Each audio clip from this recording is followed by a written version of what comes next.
ጤና ይስጥልን ተመልካቾች እንደምናመሻችሁ ከአማራ ሚዲያ ኮርፖሬሽን ደሴ ስቱዲዮ ለአርብ ምሽት ያዝናቸውን ዜናዎቻችንን ይዘን ቀርበናል። ተመስገን አሰፋ ነኝ። አብራችሁን ቆዩ። የኮሪደር ልማት የከተማዋን ሁለንተናዊ ገጽታ መቀየሩን የወልዲያ ከተማ ነዋሪዎች ገለጹ። በተያዘው በጀት ዓመት የከተማዋን ዋና ዋና አስፓልት መንገዶች ከኮሪደር ልማት ጋር ለማስተሳሰር አቅዶ እየሰራ መሆኑን ከተማ አስተዳደሩ አስታውቋል። ካሳሁን ኃይለ ሚካኤል ዝርዝር አለው። የወልዲያ ከተማ አስተዳደር በ2018 በጀት ዓመት ዋና ዋና መንገዶችን ሙሉ በሙሉ በኮሪደር ለማልማት እየሰራ ነው። የኮሪደር ልማት ስልጡን ከተማና ማህበረሰብ መገንባት መሆኑ ተገልጿል። እስካሁን የተሰሩ ልማቶች የከተማዋን ገጽታ እንደቀየራት አሚኮ ያነጋገራቸው የከተማዋ ነዋሪዎች ገልጸዋል። አንድ ዓመት ባሞላ ጊዜ ነው የኮሪደር የተሰራው። እስካሁን በየዓመቱ ይሄን ያህል ስራ ቢሰራ ኖሮ ከተማ የት በደረሰች ነበር እስካሁን። አሁን ግን በዚህ በቅርብ ጊዜ በርካታ ችግሮች እያሉባት ከተማ በመንግስት ላይ ሰፊ ችግር እያለ ይሄን ያህል ስራ መሰራቱ ነው በጣም የሚያስደንቅ ነው። ገጽታዋ እንግዲህ እንደዚህ እንደምናየው ያማረች ውብ የሆነች ለልጆቻችን ማስረከብ በሚገባው እየተሰራች ትገኛለች።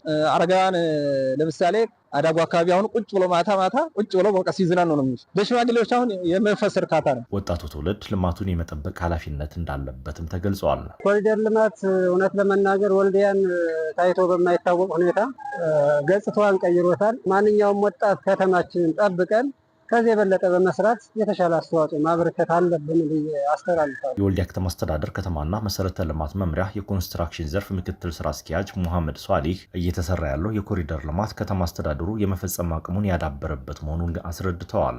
የኮሪደር ልማት ስታንዳርዱን ባሟላ መንገድ የእግረኛ መንገድ እንደዚሁም ደግሞ አረንጓዴ ልማት ቦታዎች ላይ እንደዚሁም ደግሞ የሳይክል የአካል ጉዳተኞች ያካተተና መዝናኛ የፋውንቴን እንደዚሁም ፓርኮችንም ጭምር አጠቃላይ ለማህበረሰቡ ምቾትን ሊሰጡ የሚችሉ የማህበረሰቡን የኢኮኖሚ ሁኔታ የሚያነቃቁ ስታንዳርዶችን ጠብቀን ነው እየሰራን ያለነው ማለት ነው። ከዚህ ተነስተን ደግሞ ሌሎች ፕሮጀክቶችን ሙሉ በሙሉ በራሳችን አቅም የመፈጸም ትልቅ ልምድ የወሰድንበትና ለኛም ትልቅ አቅም የፈጠርንበት ሁኔታ ነው ያለው ማለት ነው። የወልዲያ ከተማ አስተዳደር ተቀዳሚ ምክትል ከንቲባ ዱባል አብራሪ በ2018 በጀት ዓመት የከተማዋ ዋና ዋና መንገዶች ሙሉ በሙሉ የኮሪደር ልማት ተሰርቶ እንደሚጠናቀቅ ገልጸዋል።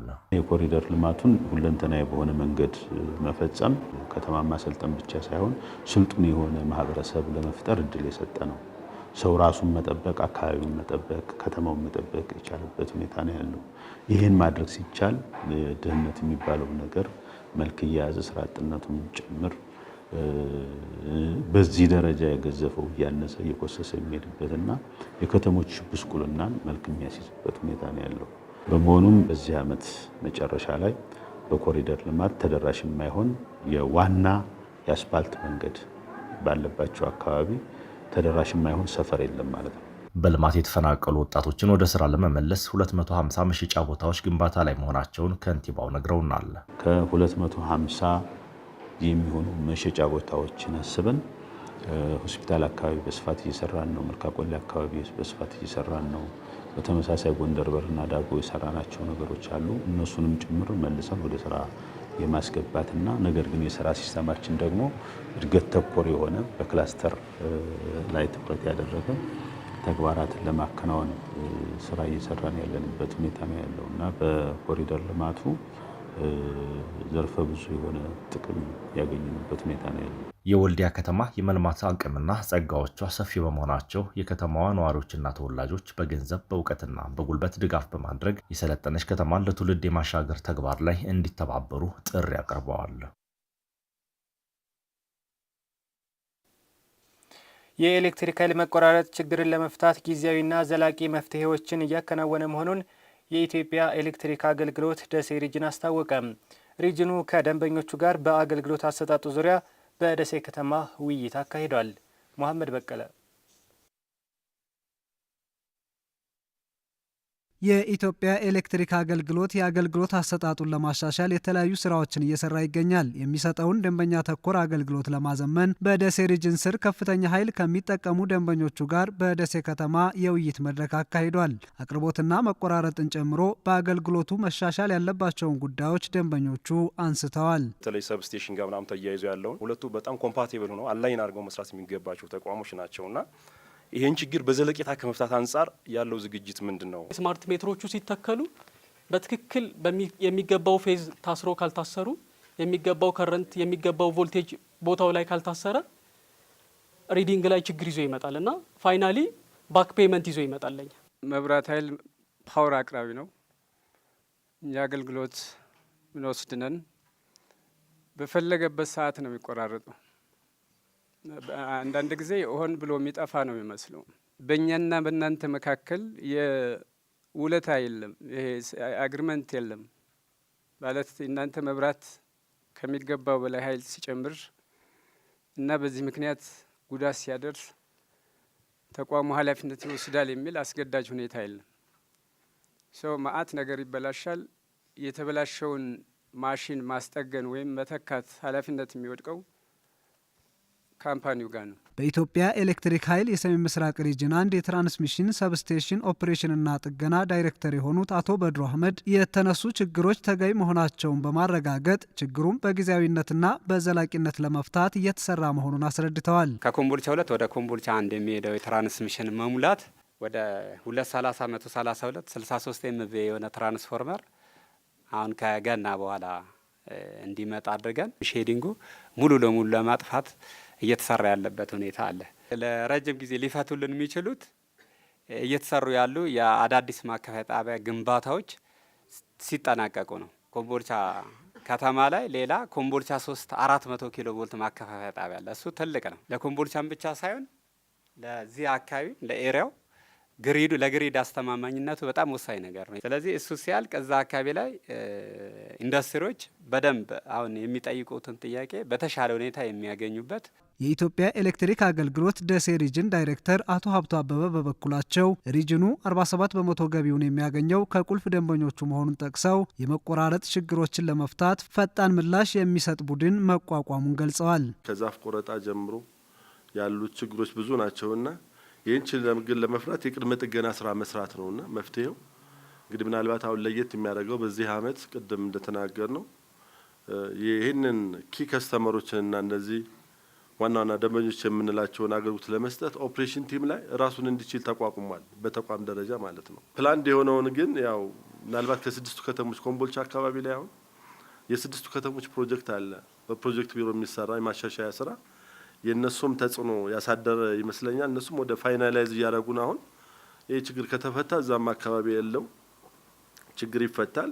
ደሴና ዙሪያው ያለው የኤሌክትሪክ አገልግሎት ችግር የከፋ መሆኑን የገለጹት አቶ ሀብቱ ጢጣ ላይ እየተገነባ ያለው ሰብስቴሽን ሲያልቅ ሙሉ በሙሉ ችግሩ እንደሚፈታ ነው የተናገሩት።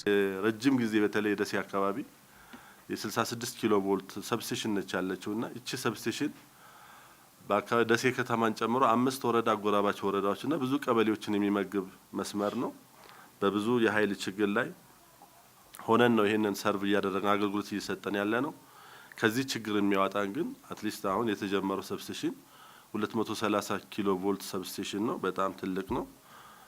ሁሉንም አካባቢያችን አሁን በችግር የነበርነው አካባቢ ከዛም በላይ እልባት የሚሰጠን ሰብስቴሽን ነው እየተሰራ ያለውና በዛ መልኩ የተሻለ አገልግሎት ይኖረናል ብለን እናስባለን። በደንበኞች ላይ ለሚደርሱ የማሽን መቃጠልና ጉዳት በትክክል ከተጣራ የካሳ ክፍያ እንደሚፈጸም፣ ጊዜ ገንዘብና ጉልበት የሚፈልጉ የአገልግሎት አሰጣጥ ችግሮችን ለመፍታት ጥረት እየተደረገ መሆኑ ተመላክቷል።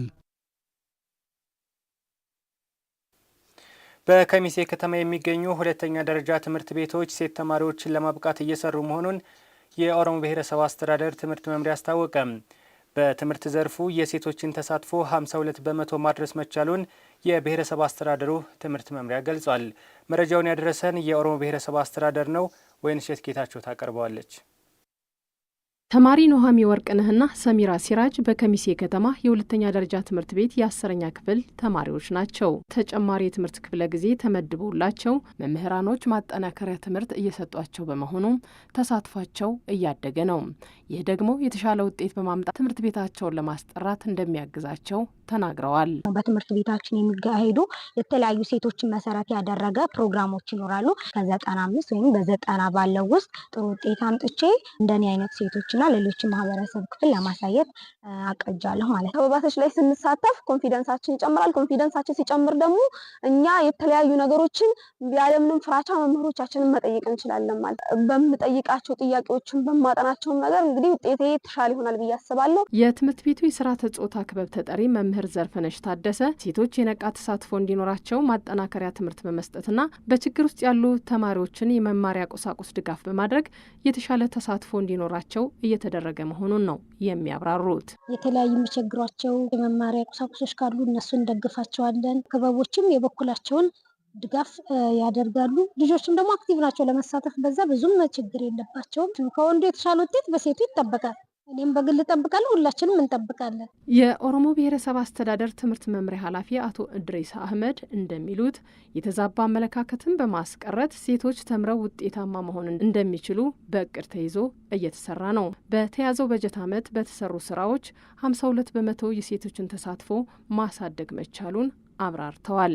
የትምህርት ተሳትፎና ሽፋን ስንል ዋነኛውና የመጀመሪያው ጉዳይ ተደርጎ የሚይዘው የሴቶች ተሳትፎን የማሳደግ ከነበረበት የአመለካከት የእይታ እስከ ትምህርት ቤት ወሜ ውስጥ ገብተው እንዲሰሩ የማድረግ ስራዎች እየተሰሩ ነው። በአማራ ክልል የመማር ማስተማር ሂደቱን የተጠናከረ ለማድረግ በሁሉም ትምህርት ቤቶች የሴቶችን ተሳትፎ ለማሳደግ በትኩረት እየተሰራ ነው። ከቅርብ ዓመታት ወዲህ በአብዛኛው በ6 በ8ና በ12ኛ ክፍል ደረጃ ባሉ ትምህርት ቤቶች ሴቶች የማጠናከሪያ ትምህርት በመሰጠቱ የላቀ ውጤት አምጥተዋል። ይህን የተሻለ አፈጻጸም ማስቀጠል ተገቢ ነው ያሉት የክልሉ ትምህርት ቢሮ በምክትል ደረጃ የሕዝብ ግንኙነት ኃላፊ አቶ ጌታቸው ቢያዘን ናቸው። ሴት ተማሪዎች ውጤታማ ሆነው ሴት ተማሪዎች በከፍተኛ ደረጃ ውጤት አምጥተው ዩኒቨርሲቲ ሲገቡ ዩኒቨርሲቲ መግባት ብቻ አይደለም፣ ዩኒቨርሲቲ ሰቅለው ሲቀሩ ዩኒቨርሲቲ መስቀል ብቻ አይደለም፣ በሁለተኛ ዲግሪ 3ኛ ዲግሪያቸውን አጠናቀው የተሻለ ቦታ ላይ ሲደርሱ ማህበረሰቡ እያየ ነው። ውጤታማ ሴቶችን እያየ የተሻለ እየሆነ ይሄዳል ብለን ምናምን። በቀጣይም በክልሉ በሁሉም ትምህርት ቤቶች የሴቶችን የትምህርት ተሳትፎ ለማሳደግ በተጠናከረ መልኩ እንደሚሰራም ተገልጿል። የተከበራችሁ ተመልካቾቻችን ከአሚኮ ደሴ ስቱዲዮ ለአርብ ምሽት የያዝናቸው ዜናዎቻችን እስካሁኖቹ ነበሩ። ተመስገን አሰፋ አብሬያችሁ ቆይታ አደረግኩኝ። በያላችሁበት መልካም ጊዜ